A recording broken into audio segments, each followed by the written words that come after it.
মঞ্চে গাইলেন দেশের জনপ্রিয় আর্ট ব্যান্ড। ওভারলোড ফেস্টিভ্যাল ঘিরে দর্শকদের উন্মাদনা। বেসিক্যালি অনেকদিন পর স্টেজে ব্ল্যাককে বাজাতে দেখছি, অর্থহীন, আর্টসেল সবাই একসাথে বাজাচ্ছে।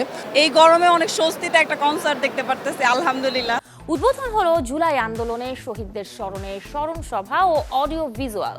বর্ণাঢ্যদের পাশে দাঁড়ানোর আহ্বান জানিয়েছেন শোবিজ তারকারা, বললেন মানুষ মানুষের জন্য। দর্শক সবাইকে আমন্ত্রণ, শুরু করছি Walkar footwear presents showbiz and style 24 এর আয়োজন। দেশ বিদেশের বিনোদনের নানা খবর সাথে নিয়ে আছি আমি শাহরিন জেবিন। শুরুতেই কনসার্টের গল্প। ছুটির দিনে আর্ট ব্যান্ড নিয়ে অনুষ্ঠিত হয়েছে ওভারলোড ফেস্টিভ্যাল। বাংলাদেশ চীনমৈত্রী সম্মেলন কেন্দ্রে আয়োজিত যে কনসার্টে শিল্পীরা যেমন গেয়েছেন, তেমনি উপস্থিত দর্শকদেরও গাইয়েছেন।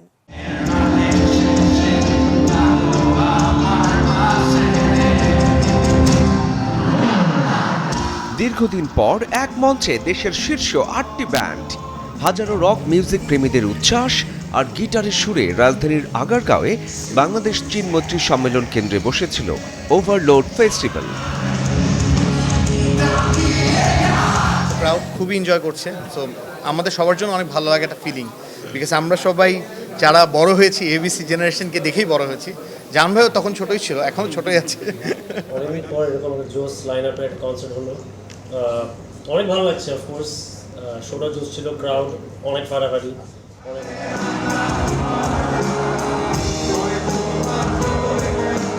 এছাড়াও ফেস্টিভ্যালে মঞ্চ মাতিয়েছে Aurthohin, Artcell, Black, Cryptic Fate, Power Surge, Nemesis, Level 5, Rock Salt সহ প্রায় 1.5 বছর পর নতুন লাইন আপ নিয়ে ফেরা অর্থহীন।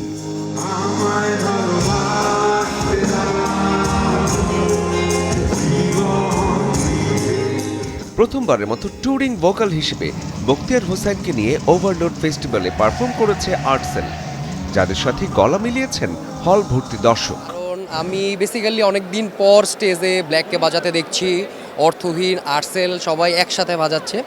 অ্যান্ড আসলে thanks to Xforce and all other organizer to organize this. একদম কেউ স্মোক করতেছে না, অনেক সুন্দর একটা এনভায়রনমেন্ট, অনেক আরাম পাচ্ছি। এই গরমে অনেক স্বস্তিতে একটা কনসার্ট দেখতে পারতেছি, আলহামদুলিল্লাহ। ভালো লাগছে, অনেকদিন পরে আসলাম, প্রায় 10 বছর পরে মনে হয় কোনো কনসার্টে আসলাম।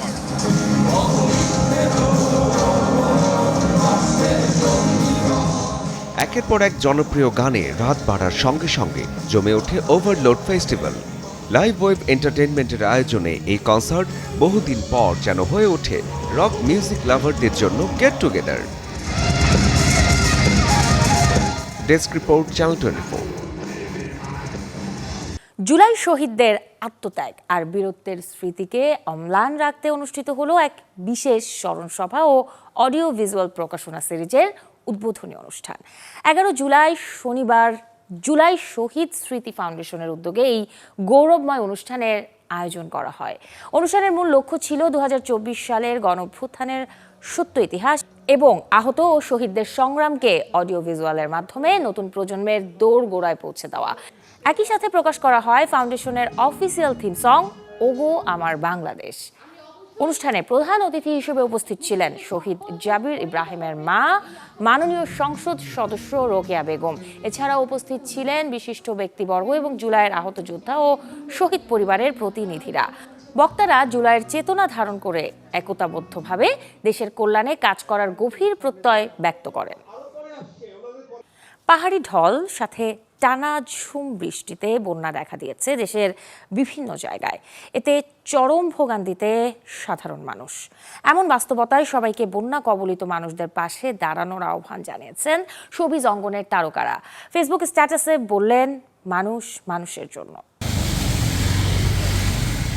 শহুরে ব্যস্ত নগরীতে যেখানে বৃষ্টি মানে বিলাসিতা, খিচুড়ি, গোশত খাওয়ার ধুম, সেখানে অসহায় মানুষের জন্য তা বড় বিপর্যয় আর বেঁচে থাকার ভয়ঙ্কর যুদ্ধ। তাই তো দেশের বিনোদন অঙ্গনের তারকারা সামাজিক যোগাযোগ মাধ্যমে স্ট্যাটাস শেয়ারে দাঁড়িয়েছেন পাশে। অভিনেত্রী মেহজাবিন চৌধুরী ভেরিফাইড ফেসবুক পেজে লেখেন, বাংলাদেশের বিভিন্ন অঞ্চলে বন্যা ও ভূমিধসে ক্ষতিগ্রস্ত সকল মানুষদের জন্য আন্তরিক দোয়া রইল। সাথে লিখেন, আসুন আমরা সবাই যার যার সামর্থ্য অনুযায়ী ক্ষতিগ্রস্ত মানুষের পাশে দাঁড়াই। আশা করি খুব শিগগিরই পরিস্থিতির উন্নতি হবে এবং সবাই নিরাপদে স্বাভাবিক জীবনে ফিরতে পারবেন।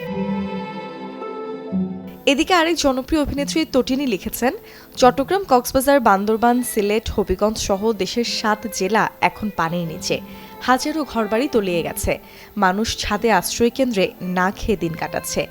আমরা যারা ভালো আছি, আমাদের দায়িত্ব তাদের পাশে দাঁড়ানো। সামাজিক যোগাযোগ মাধ্যমে স্ট্যাটাস শেয়ারে ইরফান সাজ্জাদও প্রকাশ করেন দুঃখ। জানান, আমার চট্টগ্রাম ভালো নাই। বাঁশখালী, সাতকানিয়া, চকরিয়া, লোহাগাড়া, কক্সবাজার, বান্দরবান ভালো নাই। সাথে আরও আক্ষেপ এবং ক্ষোভের সুরে লিখেছেন, আজকে এই বন্যা পীড়িত মানুষগুলোকে উদ্ধারে তেমন কোনো সাড়া শব্দ নাই, কোনো আওয়াজ নাই। ছোট পর্দার আরেক জনপ্রিয় অভিনেতা সাইদুর রহমান পাভেল তার স্ট্যাটাসে দোয়া চেয়েছেন মহান সৃষ্টিকর্তার নিকট। বলেছেন, সবার আগে নিজের দেশ। Desk report, Channel 24। দর্শক, এবারে 1 মিনিটে জেনে নেব দেশ বিদেশের বিনোদনের কিছু আলোচিত খবর। জনপ্রিয় ধারাবাহিক ব্যাচেলর পয়েন্টের নতুন মৌসুমে যোগ হলো এক নতুন আন্তর্জাতিক চমক।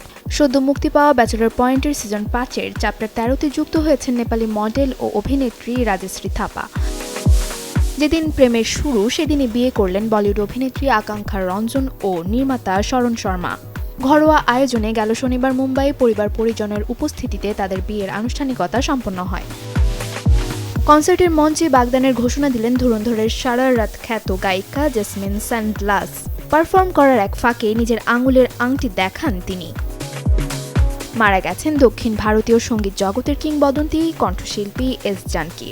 জানা গেছে, গেল শনিবার কর্ণাটকের মহীশূরে বার্ধক্যজনিত অসুস্থতায় শেষ নিঃশ্বাস ত্যাগ করেন তিনি। হলিউডের পর্দায় আবারও ফিরছে জনপ্রিয় ফ্র্যাঞ্চাইজি ডিউন। প্রথম 2 কিস্তির পর এবার শেষ কিস্তি ডিউন পার্ট 3 মুক্তি পেতে চলেছে আগামী 18 ডিসেম্বর। সবুজে ঘেরা একটি দেশ গড়ে তোলার অঙ্গীকারকে বাস্তবে রূপ দিতে যারা বছরের পর বছর নীরবে কাজ করে যাচ্ছেন, তাদের অবদানকে সম্মান জানাতেই প্রদান করা হলো দ্বিজেন শর্মা পরিবেশ পদক 2025।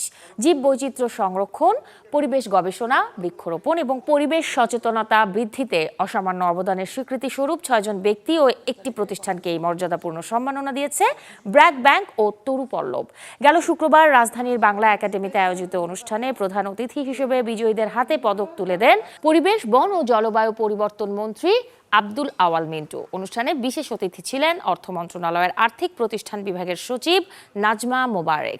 বাংলাদেশের প্রখ্যাত উদ্ভিদ বিজ্ঞানী ও প্রকৃতিবিদ প্রয়াত অধ্যাপক দ্বিজেন শর্মার নামে প্রবর্তিত এই পদকের মাধ্যমে পরিবেশ ও প্রকৃতি সংরক্ষণে অসামান্য অবদান রাখা ব্যক্তি ও প্রতিষ্ঠানকে জাতীয়ভাবে স্বীকৃতি দেওয়া হয়।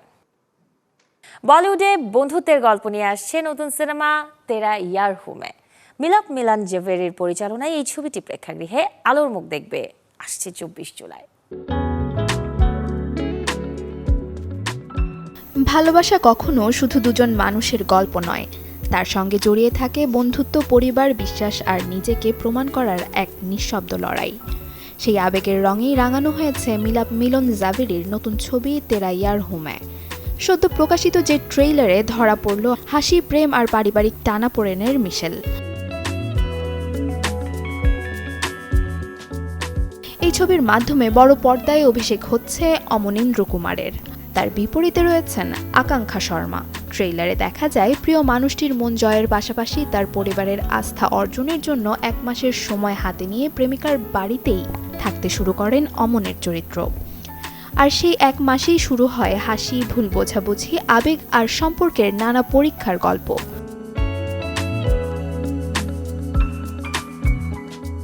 পরিবারের কঠোর অভিভাবকের চরিত্রে রয়েছেন পরেশ রাওয়াল, যার উপস্থিতি ট্রেইলারে এনে দিয়েছে নাটকীয়তা ও কৌতুকের ভারসাম্য। পাশাপাশি জনি লিভার, সুপ্রিয়া পিলগাঁওকর, মৃণাল কুলকার্নি, নেহা খান, পূজা কাটুরদে, আনন্দ আচার্য এবং দর্শন জারিওয়ালার মতো অভিজ্ঞ শিল্পীরা ছবিটিকে আরও সমৃদ্ধ করেছেন। জানা গেছে, আসছে 24 জুলাই প্রেক্ষাগৃহে মুক্তি পাবে মিলাপ মিলান জাভেরি পরিচালিত cinema Tere Yaar Hume. Desk report, Channel 24।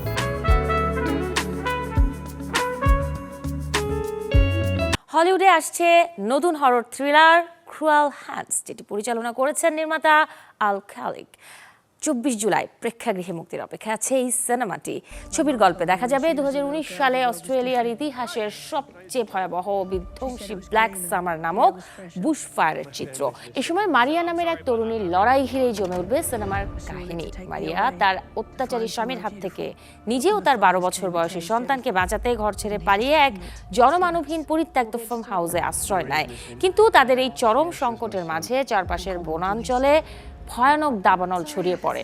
পুরো এলাকা ধোঁয়ায় ঢেকে যাওয়ায় উদ্ধারকারী দলও তাদের কাছে পৌঁছাতে ব্যর্থ হয়। সিনেমার প্রধান চরিত্রে অভিনয় করেছেন জনপ্রিয় অস্ট্রেলিয়ান অভিনেত্রী মেভার্নি হেজেল।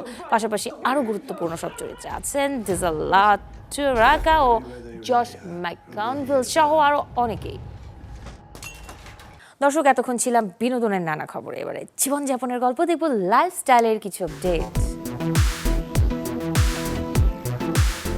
জাঁকজমকপূর্ণ অনুষ্ঠানের মধ্য দিয়ে নির্বাচিত করা হয়েছে মিস ওয়ার্ল্ড বাংলাদেশ 2026-কে।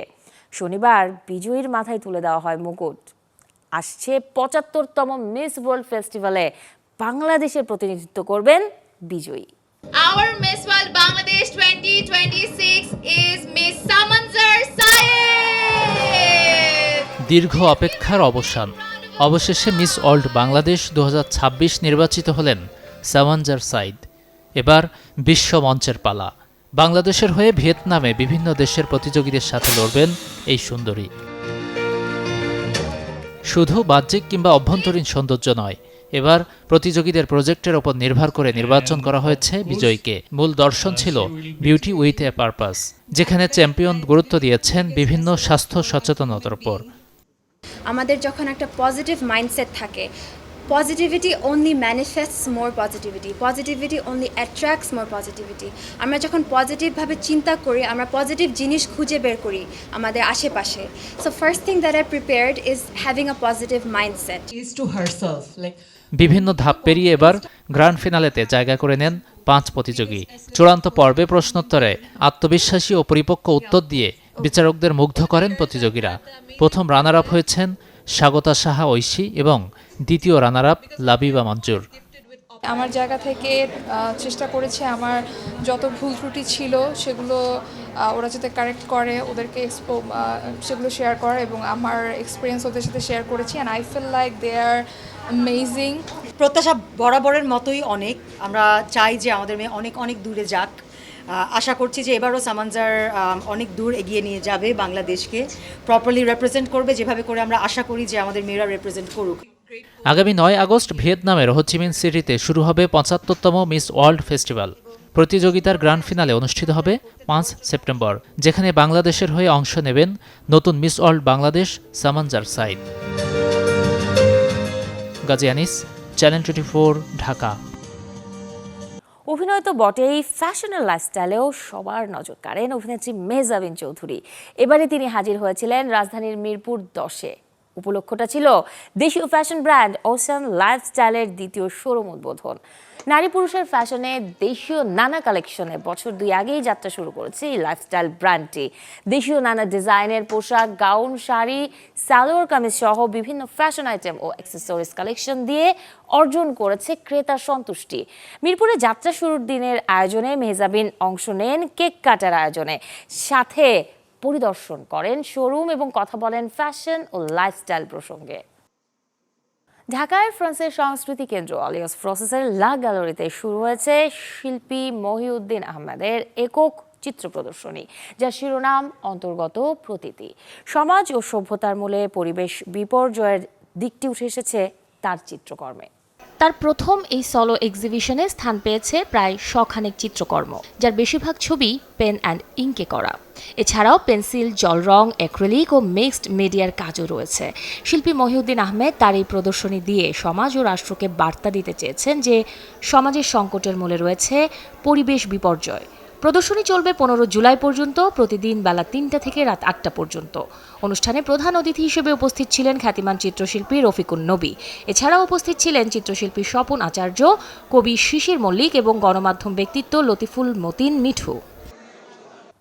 সেমিনার বা প্রচারণায় নয়, এবারে বিনোদন আর সংস্কৃতির মেলবন্ধনে পরিবেশ সচেতনতার বার্তা পৌঁছে দিতে এক ভিন্নধর্মী উদ্যোগ নিয়েছে পরিবেশ অধিদপ্তর।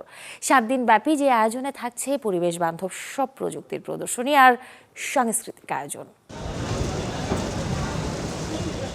পরিবেশ সচেতনতা ও সবুজায়নের বার্তা নিয়ে রাজধানীর শেরেবাংলা নগরের পুরাতন বাণিজ্য মেলা মাঠে শুরু হয়েছে 7 দিন ব্যাপী পরিবেশ মেলা 2026।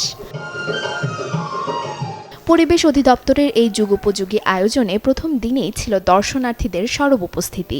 প্লাস্টিক বোতলের বিনিময়ে চারা উপহার এবং ট্রি ডক্টর বুথের মতো অভিনব উদ্যোগগুলো নজর কেড়েছে সবার।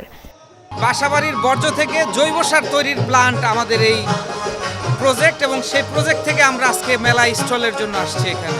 আমরা যেন ওই যে on time plastic, single use plastic যেটা, সেটা যেন ব্যবহার না করি, সেই জন্য আমরা স্টলে ভাঙড়ি মামা রেখেছি। যে আয়োজন করা হয়েছে এবং সার্বিকভাবে যে সুন্দর একটা ব্যবস্থাপনা, এটি আমাকে খুবই আনন্দিত করেছে। এই মেলায় এসে আমার মনে হয়েছে যে আসলে আমাদের প্রত্যেকের উচিত প্লাস্টিক বাদ দিয়ে বেশি বেশি গাছ লাগানো। মেলা প্রাঙ্গণকে প্রাণবন্ত করতে প্রতিদিন বিকেলে থাকছে সচেতনতামূলক নান্দনিক সাংস্কৃতিক অনুষ্ঠান। পরিবেশ সংরক্ষণের এই মহতী লক্ষ্য নিয়ে আশাবাদী আয়োজকরাও। কিভাবে পরিবেশের দূষণ রোধ করা যায় বা পরিবেশ আরও বেশি কিভাবে পরিবেশ বান্ধব আচরণ করা যায় পরিবেশের সাথে, এই বিষয়টা মূলত বিভিন্ন প্রযুক্তিকে প্রদর্শন করা। একই সাথে আমরা কিছু কালচারাল অনুষ্ঠানের আয়োজন করেছি, যার মাধ্যমে আমরা ওই মেসেজটা দিতে যাচ্ছি। আগামী 15 জুলাই পর্যন্ত প্রতিদিন বিকেলে সবার জন্য উন্মুক্ত থাকবে পরিবেশ বান্ধব প্রযুক্তির এই মিলন মেলা। নসিন নাওয়ার, চ্যানেল 24, ঢাকা। হামের সংক্রমণ কিন্তু এখনো থামেনি। এদিকে বাড়ছে মৌসুমী রোগ চিকেন পক্সও। হাম ও পক্সে আক্রান্ত শিশুদের জ্বর, শরীরে দানা, মুখে ঘাও, দুর্বলতার কারণে খাবার খেতে সমস্যা হয় এবং এরা অপুষ্টিতে ভোগে। তাই জানাবো এই সময়টায় ঠিক কী ধরনের খাবার দিলে শিশুর খাবারে ঘাটতি হবে না এবং সাথে মিলবে পুষ্টিও। ভাইরাসজনিত রোগে জ্বরের কারণে পানি শূন্যতা দেখা দিতে পারে, তাই এই সময়টায় বারবার খাবার পানি ও তরল খাবার দিতে হবে। ডাবের পানি, ওরাল স্যালাইন, স্যুপ, ভাতের মার, পাতলা খিচুড়ি এইসব খাবার শরীরকে ঠান্ডা রাখতে এবং শক্তি ফেরাতে সাহায্য করে। অনেক সময় চিকেন পক্স হলে মুখের ভেতর ঘা হয়, আবার ফ্লু, মাম্পস, টনসিলাইটিস বা ফ্যারেঞ্জাইটিস হলে খাবার গিলতে কষ্ট হয়। তাই এই সময় শক্ত বা ঝাল খাবার এড়ানো উচিত। ঠান্ডা দুধ, দই, কাস্টার্ড, পুডিং, কলা, নরম খিচুড়ি এগুলো গলায় আরাম দেয় এবং সহজেও খাওয়া যায়। ক্ষুধামান্দ বা বমি হলে অল্প অল্প করে বারবার খাবার দিন। এক্ষেত্রে ফলের স্মুদি, ফলের পিউরি ভালো বিকল্প। খেতে কিছুটা মিষ্টি লাগে বলে বাচ্চারা কিছুটা পরিমাণে হলেও খেতে চায়। তবে এই সময়টাই দুর্বলতা কাটাতে দরকার প্রোটিন সমৃদ্ধ খাবার। ডিম, মাছ, মুরগির মাংস, ডাল, আলু, খিচুড়ি এসব খাদ্য তালিকায় রাখুন। চিকেন পক্সে শরীরে প্রচণ্ড চুলকানি হতে পারে। এ সময় রোগীকে প্রচুর পানি, ডাবের পানি, শসা, তরমুজ, দই খাওয়ানো উপকারী। তবে অতিরিক্ত ঝাল খাবার, ফাস্টফুড এড়াতে হবে। ডায়রিয়া বা বমি হলে ওরাল স্যালাইন, ভাত, কলা ও স্যুপ দিন। তেল এবং অতিরিক্ত মশলাযুক্ত খাবার বাদ দিতে হবে ডায়েট থেকে। অসুখের এই সময়টায় রোগীকে পর্যাপ্ত বিশ্রামে রাখুন। পরিষ্কার পরিচ্ছন্ন থাকা খুবই জরুরি। সাথে নখ কেটে ছোট করে রাখুন যাতে আক্রান্ত স্থানগুলোতে খসা না লাগে। Desk report, Channel 24। এই ছিল আজকের ওয়াকার ফুটওয়্যার প্রেজেন্টস শোবিজান স্টাইল 24 এর আয়োজনে। বিনোদন ও লাইফস্টাইলের সব খবর জানতে ভিজিট করুন আমাদের ফেসবুক পেজ এবং ইউটিউব চ্যানেলে। কাল ঠিক একই সময়ে আবারও দেখা হবে। সেই পর্যন্ত সবাই ভালো থাকুন আর দর্শক অবশ্যই চ্যানেল 24 এর সাথেই থাকুন।